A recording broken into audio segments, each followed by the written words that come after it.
For the first time since episode 0, it's just the three of us. So if you don't care, you could tune out. If not, it's episode 7 of Eldredge Extra. Thanks so much for joining us.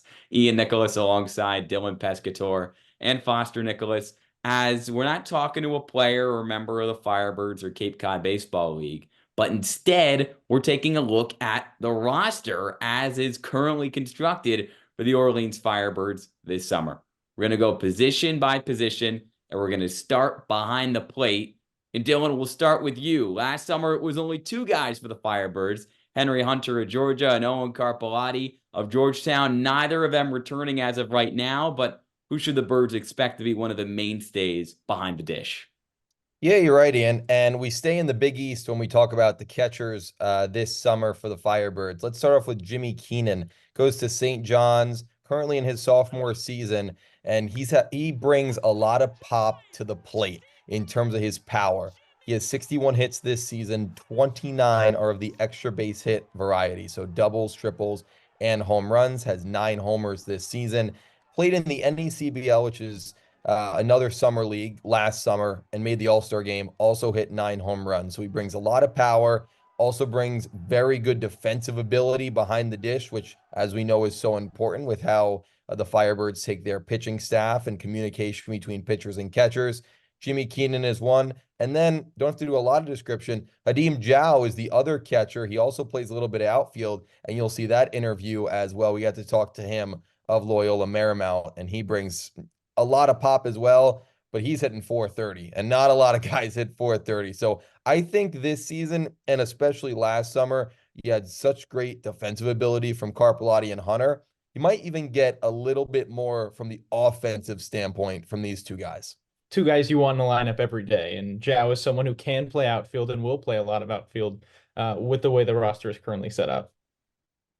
Yeah, there's a reason why he's on the team, and it's not just because he's, Kelly Nicholson guy from Loyola Marymount. And if you want to learn a little bit more about Hadim, you could check in on episode 6. You can go right to the link in our description to find all the episodes of Eldredge Extra, because Hadim was a great interview and a little versatility. Already shout out the third catcher as well on the roster, Eddie Yaman from Dayton, former Amsterdam Mohawk in the Perfect Game Collegiate Baseball League. I got to give him a shout out as well. But Foster, don't worry, I won't cut you off here, because I want you to tell us about who could potentially be manning down first base for the Firebirds. And it could be not Matt Hallback, but another player from out in the West Coast.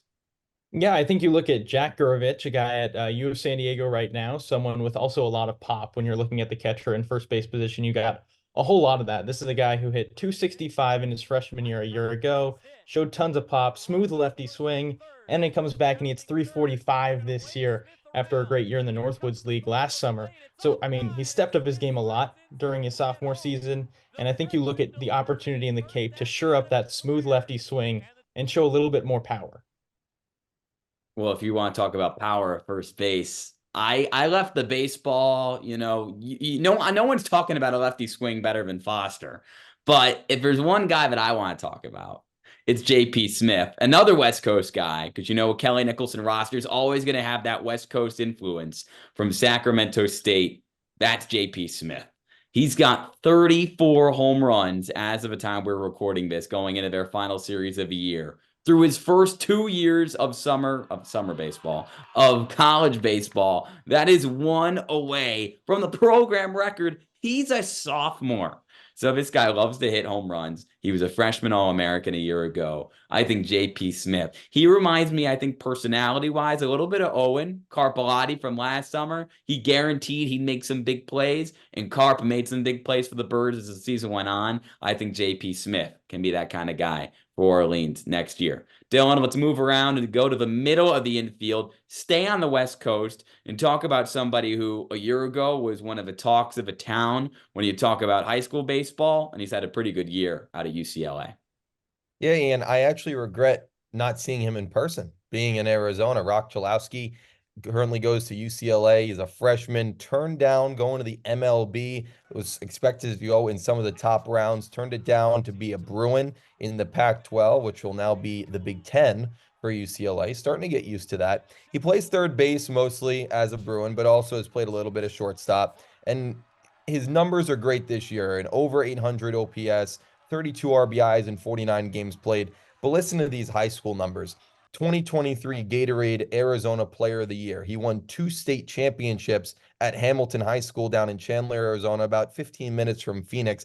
Also was the starting quarterback for his high school football team as well. So a little bit of a two-way there for Rock. His dad played in the MLB, got drafted. His uncle, Bill, went to UCLA.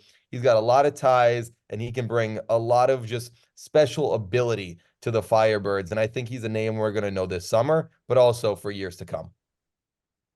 Yeah, you mentioned that he maybe turned down. I mean, who knows? Draft projections, you never know where a guy's going to go, but turned down millions of dollars last year to play college baseball. And that's because he bet on himself.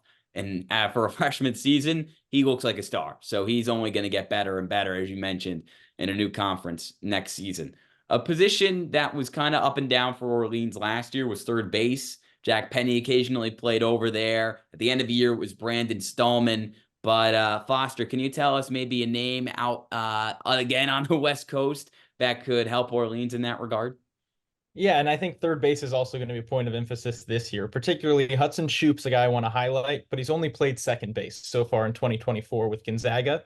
He's got third base experience, and I'd say him as well as Rock are just elite defensive players. They'll put the ball in play, and if they're not wowing you with the bat, they will in the field. And this is a guy who's also hit above 300 in the past. He's hitting 290 this year, a couple of home runs, another smooth, short lefty swing. Just goal is to get on base and score runs, and he does that at a high level.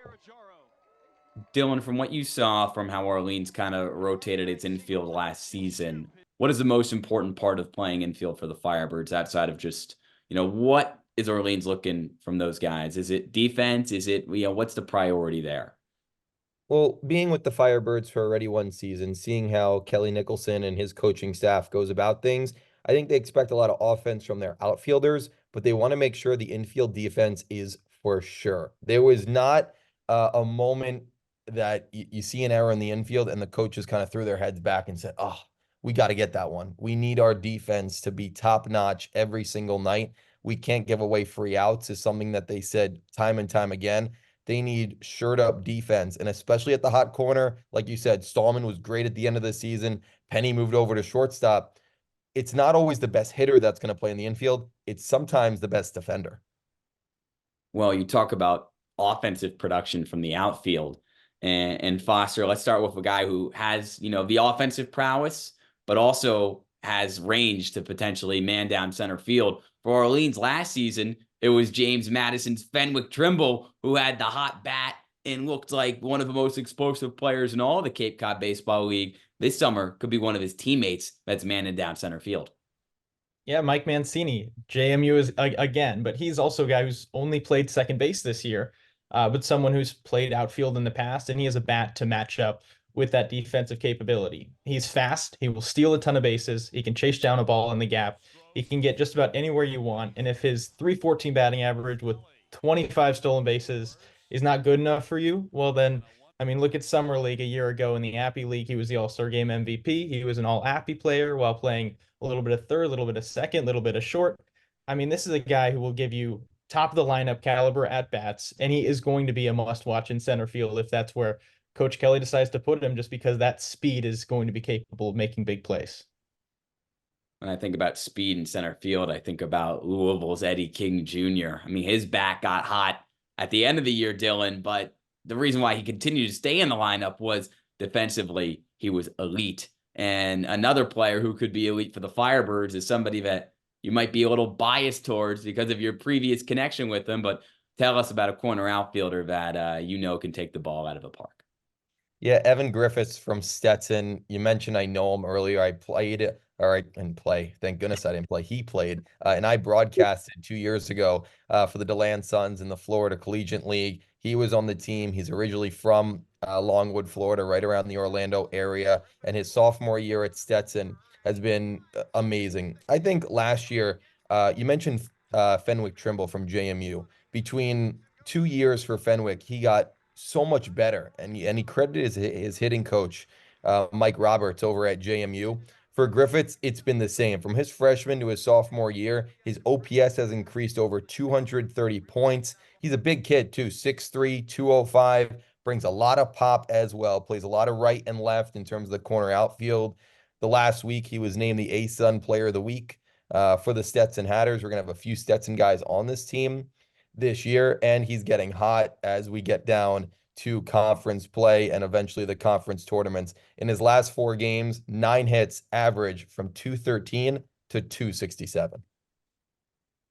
Stetson's always been a feeder program, it seems like, for the Firebirds. Last summer, it was the pitchers and all-star Jonathan Gonzalez and Dylan Jacobs, who was a really solid starter before unfortunately going down with an injury. This summer, it seems like more of the position players that the Hatters are sending Orleans' way. But we still got to talk about pitching, Foster, because Kelly Nicholson, a former pitcher himself, his teams are built on pitching. And who are some of the arms that really intrigue you of a current group that's signed and ready to play in Orleans?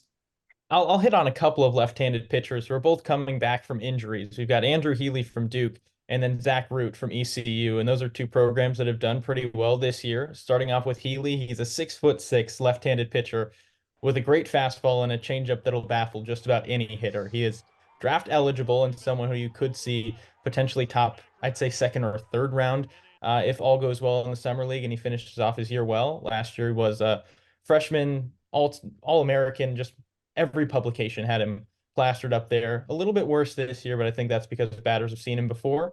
And I guess facing people on the Cape will be a little bit different because they haven't faced him, 2, 3 times so far in the season. Zach Rook, the other guy who I'm personally so excited about. He's bouncing back from an injury right now and should be working back for their postseason run with Eastern Carolina. Sorry, 6'1", another lefty, booming fastball, and he's considered to be one of the top prospects in the 2025 MLB draft just because that fastball is electric. He's got a slider and a curveball to go along with it. I mean, I think this guy is going to be a must-watch player every time he's out there, whether it's back into the bullpen or some starts as he moves on with Orleans. Last year with Orleans, it was so interesting because the pitching kept the team at around 500 for the first half of the year. And then a lot of pitchers left. So you were talking about draft projections. A lot of pitchers got drafted. In Orleans, that dominant pitching maybe wasn't as dominant in the back half of the year as the offense started to take over, Dylan. But pitching was still prevalent for the Firebirds winning 2 playoff series. And who were some right-handed arms that could help this team this summer? Yeah, you mentioned last year with Owen Carpellotti from Georgetown. Let's talk about a teammate of his, Cody Bowker, a right-handed pitcher, 6'1", 190, currently in his sophomore season. And he brings so much to the table in terms of his fastball from the right side. And you mentioned it, you think about that early season starting pitching for the Firebirds. You had Jacobs, you had Jake Peppers, you had Danny Avidia, a lot of right-handed arms. Like Foster said, there are a lot of left-handed arms on this roster. So I want to bring it back to one lefty, Grant Richardson from GCU, from just around Scottsdale, Arizona, about 30 minutes north of Phoenix. He started this season as a reliever, but now he's transitioned into a starter. His first start went a little bit shaky. He faced off against the Sun Devils of Arizona State, allowed 4 runs, but in his last 5 starts in 26 2/3 innings, 4 earned runs total. He only throws 2 pitches, which is a little bit interesting, but it's really worked out. He has a fastball and a slider. And why does he only throw 2 pitches? Well, because he hides the ball so well. And what do I mean by that? As a lefty, he continues to hold the ball behind him as long as possible before he releases it. The batter can't pick up the ball until very late. Fastball around 75% of the time, and then that slider as well. He gets a lot of batters to chase over the slider in his repertoire. Well, Dylan, you know who's going to value that simplicity? Your good friend and pitching coach, Jim Lawler. He doesn't change anything with these guys. He just, he'll go out there, grunt a couple times, tell them the magic words, and, he doesn't care if you throw 2 pitches or 5. If you know what you're doing, then he trusts you to get the job done. Also, watch out, obviously, for guys that we've already talked to on Eldredge Extra in Sean Matson and Callan Fang, both Harvard pitchers who actually, as of a recording today, were named to all Ivy League teams, including Callan, who is the Ivy League Pitcher of the Year. So congratulations to him as only a sophomore and as a 2-way player. That is unbelievable. Again, if you want to check out any of the previous Eldredge Extra episodes, go to the link in our description. You can catch the chats with Sean, Callan, and everybody else that we've talked through throughout the offseason. One more question for you guys. It has nothing to do with a specific player, but throwing this one out on the spot. And Foster, I'll start with you. When you see this entire roster, what is your first impression? Is there a word that comes to mind, or something that when you look at all of the players overall, one common theme is popping up? I would say consistency. I think particularly you look at head coaches who say just throw strikes and don't swing at anything outside the strike zone. And that is this team. You've got starting pitchers who are almost 5-to-1 strikeout to walk ratio, and then you've got a consistent number of batters who are walking more than they strike out. And that's something that's just going to come back again and again. If this team can throw strikes and lay off bad pitches, I think they've got a chance to do something really special. Yeah, and for me, Foster, you mentioned pitchers who don't walk anybody. Well, Jim Lawler is going to be throwing a party then, because you mentioned the magic words. His magic words to any pitcher, you could be talking to Madison Bumgarner in his prime, to Cy Young, whoever, just throw strikes. That's what he always says. That's what he says to me when we're talking about different pitchers. But for me, what stands out to me in terms of seeing this roster, I think we're going to see a lot more balls over the fence this summer. Last year's offense that really turned on in the second half, very good at situationally hitting, getting the ball in play, singles, doubles. You even saw some triples from Joe Oyama and Austin Overin earlier in the season. I think we're going to get a few more fireworks, is the word that Owen Carpellotti used last summer. More balls over that right field fence near the picnic tables behind Eldredge, and maybe even some more to the left field fence, hopefully not hitting too many cars over there in Orleans. So I think more power for this roster, especially you mentioned J.P. Smith, and you mentioned a lot of these bats. There's a reason why I'm not bringing my car out to the Cape. It's the danger zone out there. And, the guys last year could put the ball down, but can they get the ball out? Dylan gets that reference from me. Anyways, episode 7 of Eldredge Extra, the roster preview. It's done. This may not be the roster at the end of the summer, but at the start of the summer, these are probably some of the guys that we'll see on June 15th. You'll see us on June 15th and maybe a little bit more this offseason on the Orleans Firebirds YouTube channel. For Dylan Pescatore and Foster Nicholas, I'm Ian Nicholas. We'll talk to you soon.